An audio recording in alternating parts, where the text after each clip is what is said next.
Hello student, नमस्ते। आपका नमस्ते यूट्यूब चैनल पे वेलकम है। तो आज हम पढ़ेंगे इम्प्लॉयबिलिटी स्किल के अंदर कॉन्स्टिट्यूशन के बारे में। ठीक है, अब कॉन्स्टिट्यूशन के अंदर कौन सा हमारा टॉपिक रहेगा? तो हमारा टॉपिक आज हम आर्टिकल पढ़ेंगे, आर्टिकल 12। ठीक है, 12 से लेके जहाँ तक हो पाएगा, जहाँ तक पॉसिबल हो पाएगा आज की क्लास में वहाँ तक पढ़ेंगे। ठीक है, तो चलिए क्लास को स्टार्ट करते हैं हम। तो क्लास को स्टार्ट करने से पहले हम आपको बताना चाहेंगे कि जो हमारा नमस्ते आईटीआई एप्लीकेशन है ना, वहाँ पे कौन कौन से ट्रेड अवेलेबल है। तो पहला आपका कौन सा ट्रेड अवेलेबल है अभी?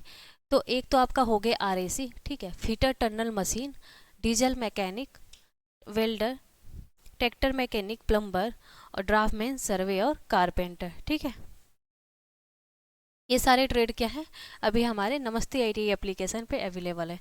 अब इस ट्रेड के साथ साथ आपको क्या क्या फैसिलिटी मिलने वाला है? तो एक तो आपको इसमें कौन सा मिलेगा, एक तो ईडी मिलेगा, इंजीनियरिंग ड्राइंग। दूसरा आपको WCS, works of science and calculation. तीसरा आपको मिलेगा एम्प्लॉयबिलिटी स्किल। ठीक है, ये सारी चीज़ें आपको ट्रेड के साथ मिलेंगे। साथ में ही क्या होगा, आपका कोर्स के साथ मॉक टेस्ट मिलेगा। ठीक है, नोट्स मिलेगा, जो भी सर पढ़ाएंगे उनके द्वारा हैंड रिटेन नोट्स मिलेगा पीडीएफ के रूप में। ठीक है, अगर नमस्ते आईटीआई एप्लीकेशन से कोई भी दिक्कत आता है, कोई भी इशू आता है, ठीक है, या फिर एप्लीकेशन डाउनलोड करने में कोई प्रॉब्लम है, तो इस तरीके का अगर इशू आता है तो आइए, कॉन्टैक्ट नंबर है हमारा 7800360221 पे क्या कर सकते हैं, आप कॉल कर सकते हैं या फिर व्हाट्सएप पे मैसेज भी ड्रॉप कर सकते हैं। ठीक है, तो देखिए एग्जाम में ट्रेड थ्योरी से कितने क्वेश्चन आएंगे, ठीक है, और कितने नंबर के आएंगे इसको हम देख लेते हैं। तो जो ट्रेड थ्योरी रहेगा आपका, तो ट्रेड थ्योरी से आपका 38 क्वेश्चन आएगा। ठीक है, डब्ल्यूसीएस से 6 क्वेश्चन, आपका इंजीनियरिंग ड्राइंग से 6 क्वेश्चन, एम्प्लॉयबिलिटी स्किल से 25 क्वेश्चन आएंगे। टोटल 75 क्वेश्चन होंगे। अब एक क्वेश्चन आपका कितने नंबर का रहेगा? आपका एक क्वेश्चन 2 नंबर का रहेगा। उस अकॉर्डिंग आपका 150 नंबर का एग्जाम में आएगा। ठीक है, अब ये देखिए, जब नमस्ते आईटीआई एप्लीकेशन प्ले स्टोर से डाउनलोड करते हैं ना, इस तरीके का हमारा लोगो दिखेगा। ठीक है, उसके बाद आप ईमेल आईडी या पासवर्ड डाल के आप क्या कर सकते हैं, लॉगिन कर सकते हैं, या फिर अपना कॉन्टैक्ट नंबर, उस पर ओटीपी जाएगा, उससे रजिस्टर कर सकते हैं। इस तरीके का आपको सेलेक्ट कैटेगरी का ऑप्शन आएगा। जो भी आपका ट्रेड रहेगा उस पर क्लिक करेंगे, सेव करेंगे। ठीक है, तो वहाँ पे आप चले जाएंगे पेज पे, जहाँ पे आपको बाई नाउ का ऑप्शन आएगा। वहाँ से आप पे ऑनलाइन भी कर सकते हैं या फिर बार कोड के द्वारा भी पेमेंट कर सकते हैं। तो चलिए क्लास को हम क्या करते हैं, स्टार्ट करते हैं। तो आज हम क्या पढ़ने वाले हैं, आर्टिकल 12 पढ़ने वाले हैं। ठीक है, आर्टिकल 12 हम पढ़ने वाले हैं। तो चलिए देखते हैं क्या है आर्टिकल 12 में, क्या कहता है।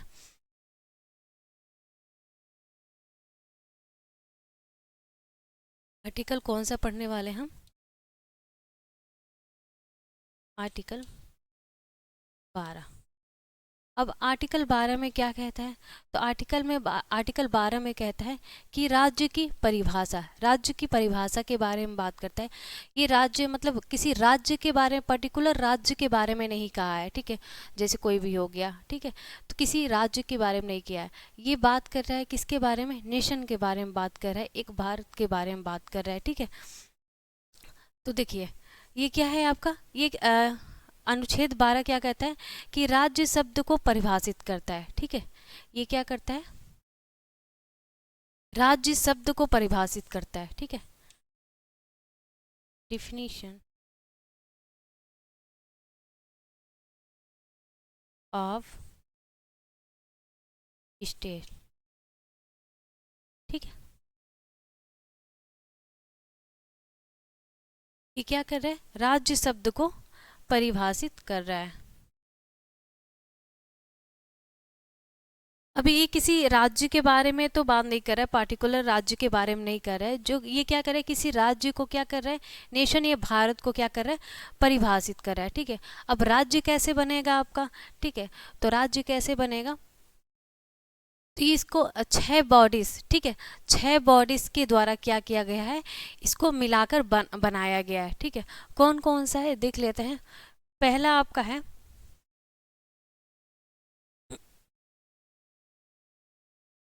तो पहला आपका है क्या है, तो आपका पहला है भारत सरकार द्वारा होगी। ठीक है, भारत सरकार द्वारा होगा, भारत सरकार। गवर्नमेंट ऑफ इंडिया, ठीक है, government of India.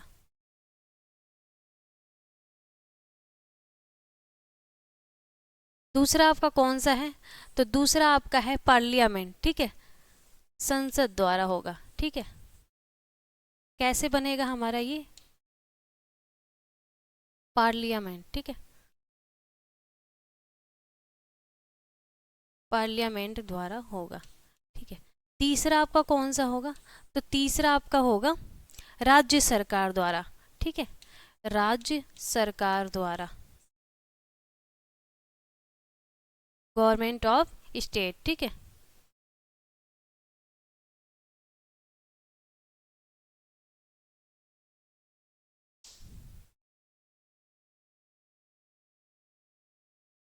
Government of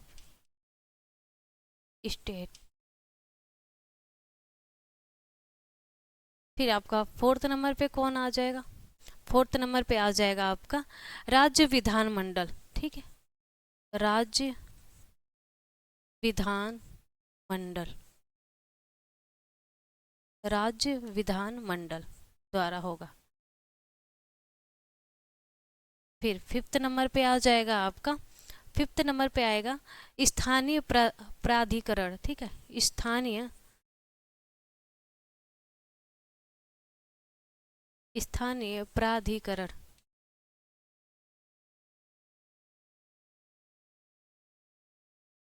फिर सिक्स नंबर पे आपका आ जाएगा अन्य प्राधिकरण, ठीक है, अन्य प्राधिकरण।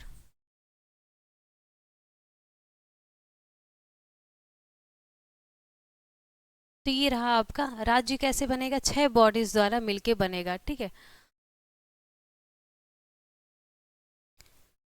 स्थानीय प्राधिकरण मतलब क्या हो जाएगा, जैसे आपका हो गया कि जिसके अंदर आ गया नगर पंचायत, ठीक है, नगर पंचायत आ गया, जिला आ गया,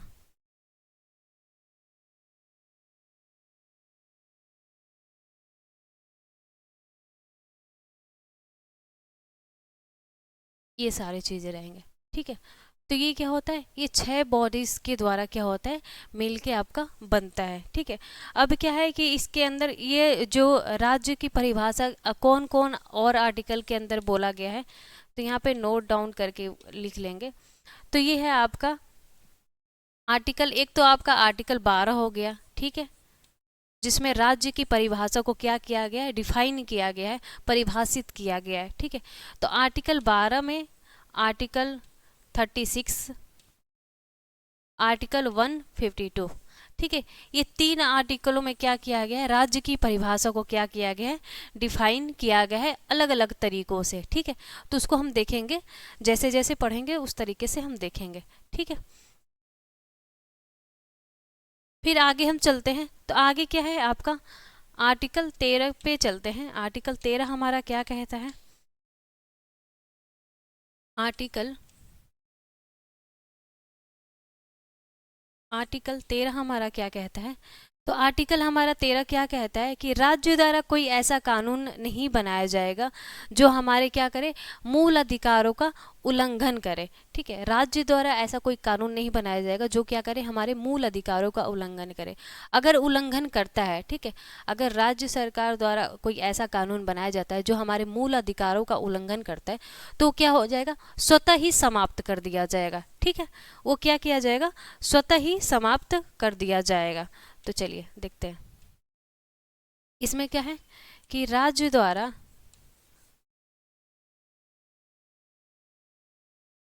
कोई ऐसा कानून, कोई ऐसा कानून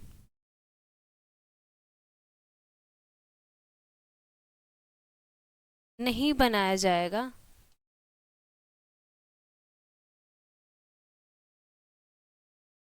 बनाया जाएगा जो हमारे क्या करे, मूल अधिकारों का उल्लंघन करे, जो हमारे मूल अधिकार मतलब फंडामेंटल राइट्स, ठीक है, जो हमारे फंडामेंटल राइट्स एफ ऐसे लिख देते हैं, एफ डी, फंडामेंटल राइट्स का क्या कह रहे, उल्लंघन करे, ठीक है, उल्लंघन करे।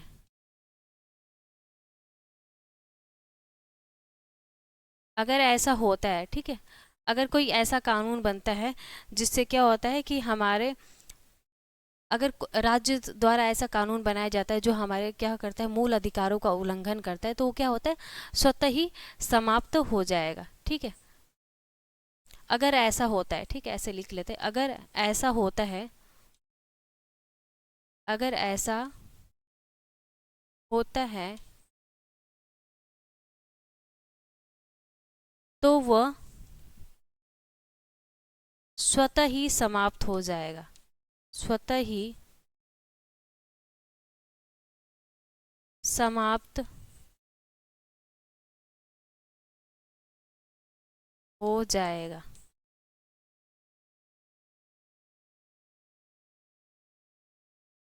ठीक है, आर्टिकल 13 यह क्या कहता है, हमारा कहता है, ठीक है। अब हम आगे बढ़ेंगे आर्टिकल 14 की तरफ, ठीक है। तो आर्टिकल 14 की तरफ जो हमारा क्या है, बहुत ही इम्पोर्टेंट है, क्या है, समानता का अधिकार, समानता का अधिकार, जिसको क्या है, मतलब सबको, मतलब हर एक पर्सन को क्या किया गया है, इक्वल रखा गया है, ठीक है। तो वो आर्टिकल के बारे में हम पढ़ेंगे। तो आर्टिकल इसमें कहाँ है, समानता के अधिकार में कहाँ से कहाँ तक है, राइट टू इक्वलिटी पढ़ेंगे, समानता का, समानता का अधिकार, ठीक है।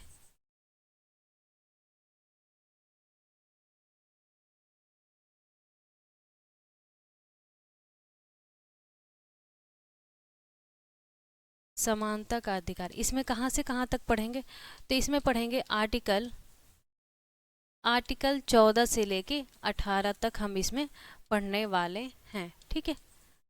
आर्टिकल 14 से लेके 18 तक पढ़ने वाले हैं, राइट टू इक्वलिटी।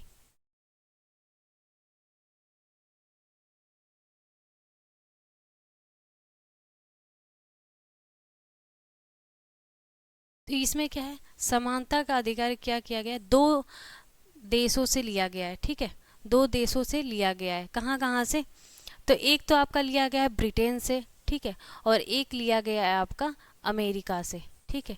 एक कहाँ से लिया गया है, ब्रिटेन से, और एक लिया गया है आपका अमेरिका से,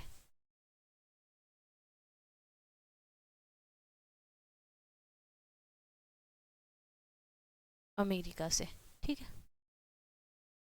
तो ब्रिटेन से क्या लिया गया है आपका, तो ब्रिटेन से लिया गया विधि के समस्त समानता, ठीक है, विधि के समस्त समानता, विधि के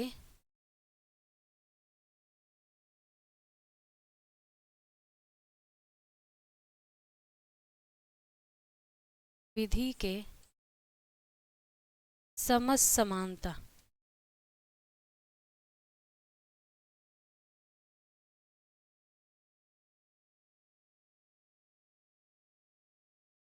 ठीक है।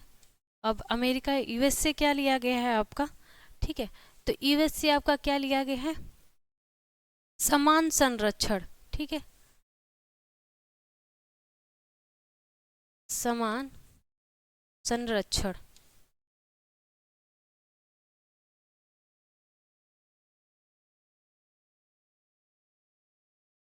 तो ब्रिटेन से क्या लिया गया, विधि के समस्त समानता, और यूएस से क्या लिया गया है, समान संरक्षण, ठीक है, equality before law, equal protection of law, ठीक है। तो यहां लिख लेते हैं, equality, equality before law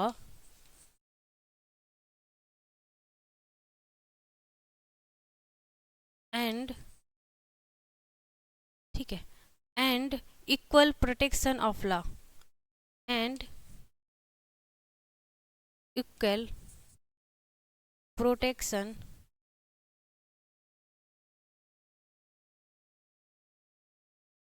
of ठीक है।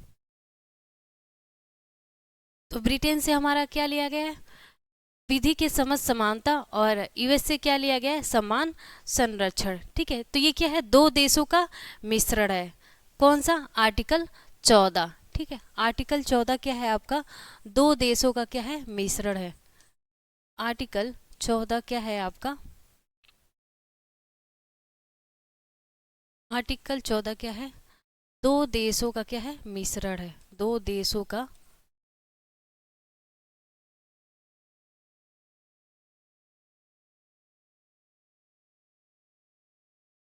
मिश्रण है। कौन कौन सा, एक तो आपका हो गया ब्रिटेन, और एक आपका हो गया अमेरिका। ठीक है, या फिर कह सकते हैं एक हो गया विदेशी और एक हो गया भारतीय। ठीक है। ठीक है, तो ये रहा आपका आर्टिकल 14। लेकिन इसमें क्या है, कुछ अपवाद है। ठीक है, अपवाद क्या है, चलिए देखते हैं। इसमें तो बोला गया है ना कि विधि की समझ समानता। ठीक है, और दूसरा बोला गया सबको समान संरक्षण दिया जाएगा, मतलब सबको, कोई भी हो, एनी पर्सन, उसको क्या किया जाएगा, समान संरक्षण दिया जाएगा। लेकिन क्या किया गया इसमें, आर्टिकल 14 में कुछ अपवाद है। जैसे हो गया कि अगर राष्ट्रपति, ठीक है, राष्ट्रपति हो गए, ठीक है, और कौन हो गया, राष्ट्रपति और राज्यपाल, ठीक है, जब तक अपने पद पे हैं, ठीक है, ना तो इनको गिरफ्तार किया जाएगा, ना इनके ऊपर कोई केस हो सकता है, ना इनको कोई भी, मतलब ना इनको गिरफ्तार किया जा सकता है, ना इनको कोई भी सजा नहीं दिया जा सकता है, जब तक ये अपने पद पे हैं। ठीक है, तो ये तो समान संरक्षण की बात नहीं आता है, ये कहीं ना कहीं क्या हो जाता है, अपवाद हो जाता है। ठीक है, तो चलिए देखते हैं इस अपवाद के बारे में। तो आर्टिकल 14 के कुछ अपवाद हैं, इसको हम देख लेते हैं।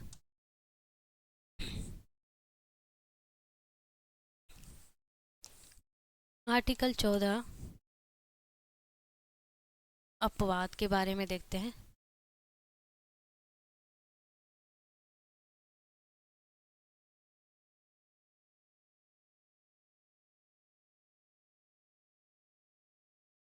तो कौन से आर्टिकल में बोला गया है, तो आर्टिकल 361 में। ठीक है, आर्टिकल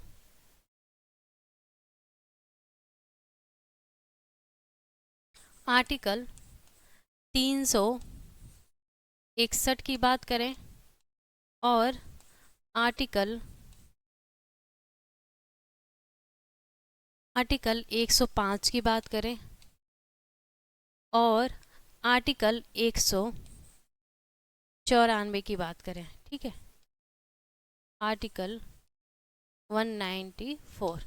ठीक है, तो आर्टिकल 161 में क्या कहा गया है कि राष्ट्रपति और राज्यपाल को क्या किया गया है, कुछ विशेषाधिकार दिया गया है। ठीक है, राष्ट्रपति और राज्यपाल को, ठीक है, राष्ट्रपति और राज्यपाल को, राष्ट्रपति एवं राज्यपाल को क्या है, कुछ विशेषाधिकार प्राप्त हैं।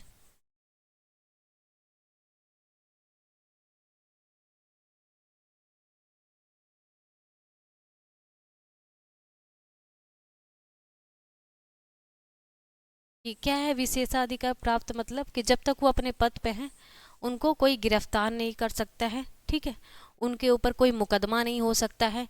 ठीक है, उनके ऊपर कोई केस नहीं हो सकता है। ये सारी चीज़ें हैं इसके आर्टिकल 361 में है।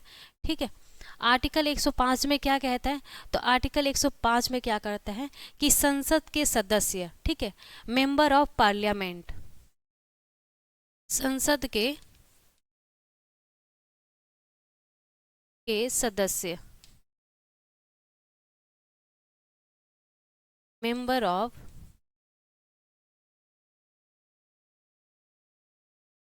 पार्लियामेंट, ठीक है,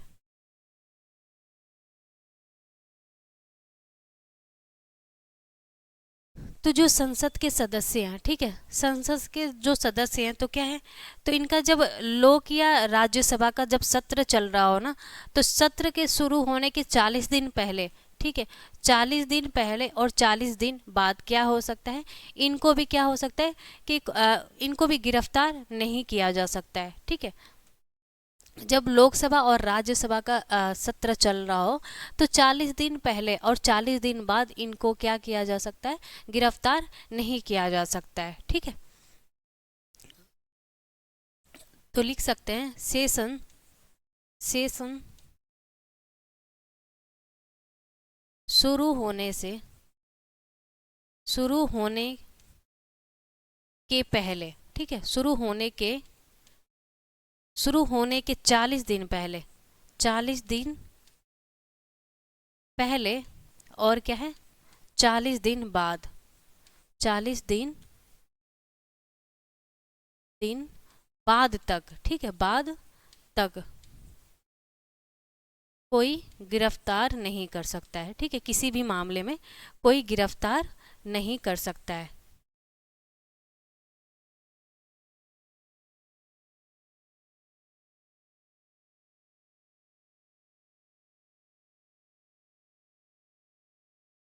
नहीं कर सकता, ठीक है, नहीं कर सकता। अब आर्टिकल 194 क्या कह रहा है, तो ये भी क्या कह रहा है, जब जब राज्य का शीतकालीन चल रहा हो, ठीक है, जब राज्य का शीतकालीन या मानसून चल रहा हो तो उसमें भी क्या है, सेम चीज कहा गया है कि सेशन शुरू होने के 40 दिन पहले और 40 दिन बाद तक क्या इनको भी कोई गिरफ्तार नहीं कर सकता है, ठीक है। तो आर्टिकल 194 में भी यही कहा गया है, ठीक है। जैसे आपका हो गया एमएलए और आपका हो जाएगा एमएलए हो गया एमएलसी, ठीक है, एमएलसी। तो जब राज्यसभा का जब सेशन चल रहा हो तो उसमें भी क्या है 40 दिन पहले और 40 दिन बाद तक इनको भी क्या कर सकता है, कोई गिरफ्तार नहीं कर सकता है, ठीक है। तो ये रहा आपके आर्टिकल 14 के कुछ अपवाद, ठीक है, आर्टिकल 14 के कुछ अपवाद।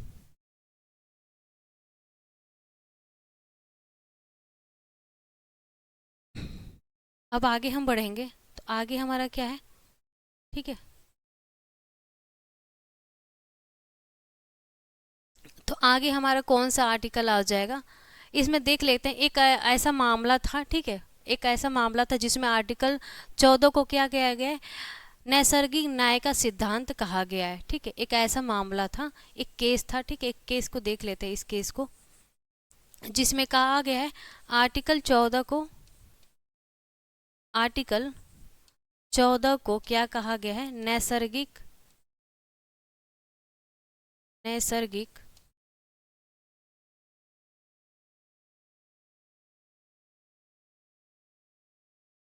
न्याय का सिद्धांत कहा गया है, ठीक है। नैसर्गिक न्याय का सिद्धांत कहा गया है।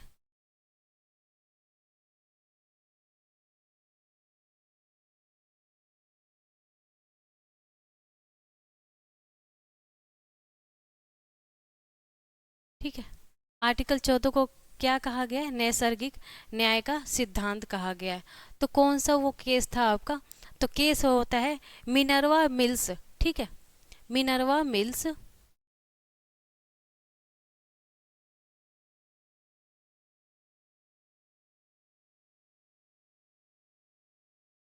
मिनर्वा,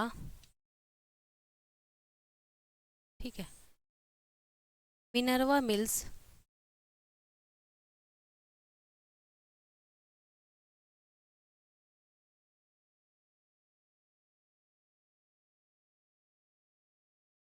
मिनर्वा मिल्स वर्सेज संघ सरकार या भारत सरकार, ठीक है, संघ सरकार या फिर कह सकते हैं भारत सरकार, या फिर कह सकते हैं भारत सरकार, ठीक है, भारत सरकार।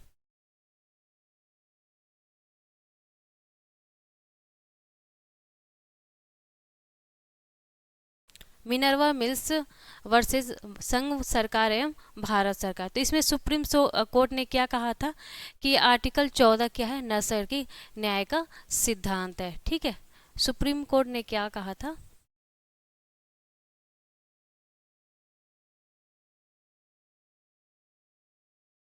सुप्रीम कोर्ट ने क्या कहा था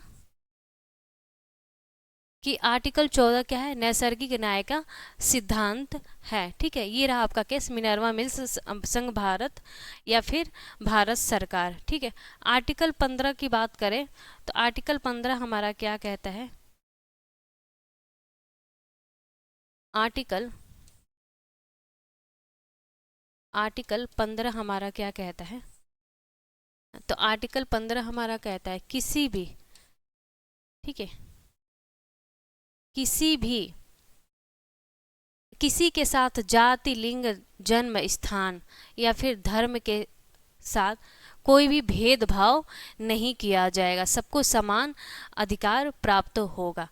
ठीक है, तो यहाँ पे लिखेंगे हम आर्टिकल 15 में किसी के साथ, ठीक है, किसी के साथ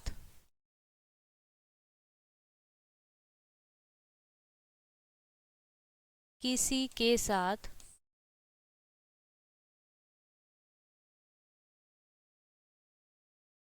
किसी के साथ जाति, लिंग, ठीक है, जाति, लिंग, वंश, जाति, लिंग, वंश, धर्म, जाति, लिंग, वंश, धर्म, और क्या हो जाएगा इसमें, स्थान, जन्म, ठीक है, स्थान, जन्म के आधार पे भेदभाव नहीं किया जाएगा। ठीक है,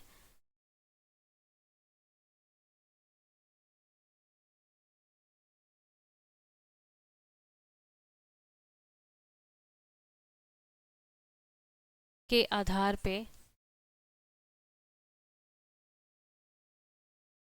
आधार पर भेदभाव नहीं किया जाएगा। ठीक है, तो आर्टिकल 15 आपका क्या कहता है, किसी के साथ, ठीक है, किसी के साथ जाति, ठीक है, जाति, लिंग, जन्म स्थान, वंश, धर्म के आधार पे क्या किया जाएगा, उसके साथ भेदभाव नहीं किया जाएगा। ठीक है, आर्टिकल 15 खंड 2 क्या कहता है, आर्टिकल 15 खंड 2 क्या कहता है आपका, आर्टिकल 15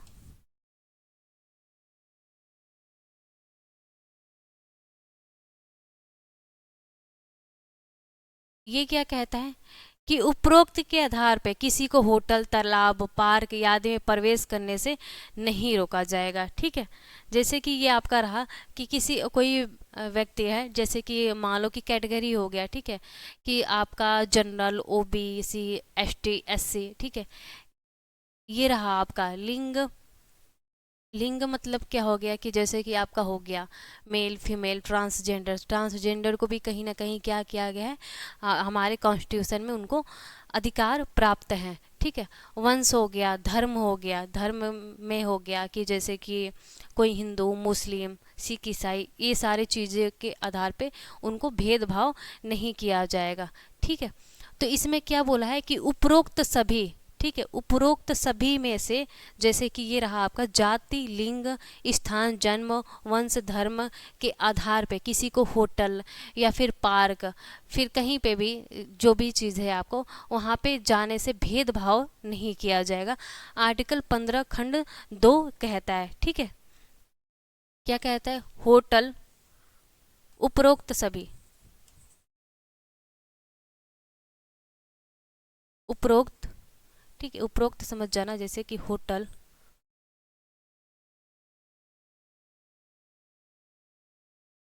होटल, तालाब,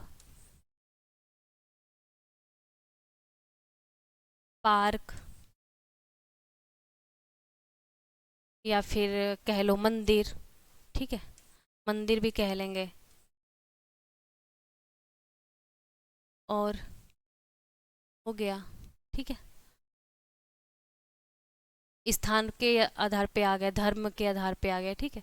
तो उपरोक्त जो भी है जाति, लिंग, वंश, धर्म, स्थान, जन्म के आधार पे उपरोक्त सभी में अगर कोई व्यक्ति होटल, पार्क या मंदिर कहीं पे भी जाता है तो वहाँ पे उसको भेदभाव नहीं किया जाएगा, चाहे उसके जाति के आधार पे, चाहे उसके लिंग के आधार पे, चाहे उसके धर्म के आधार पे, वंश के आधार पे, किसी के आधार पे उसको भेदभाव नहीं किया जाएगा। सबको क्या होगा, समान अधिकार प्राप्त होंगे, ठीक है।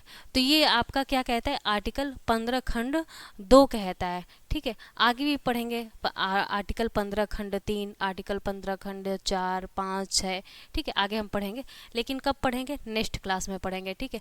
आज का क्लास क्या है, यहीं पे एंड करते हैं। नेक्स्ट क्लास में हम पढ़ेंगे आगे का आर्टिकल।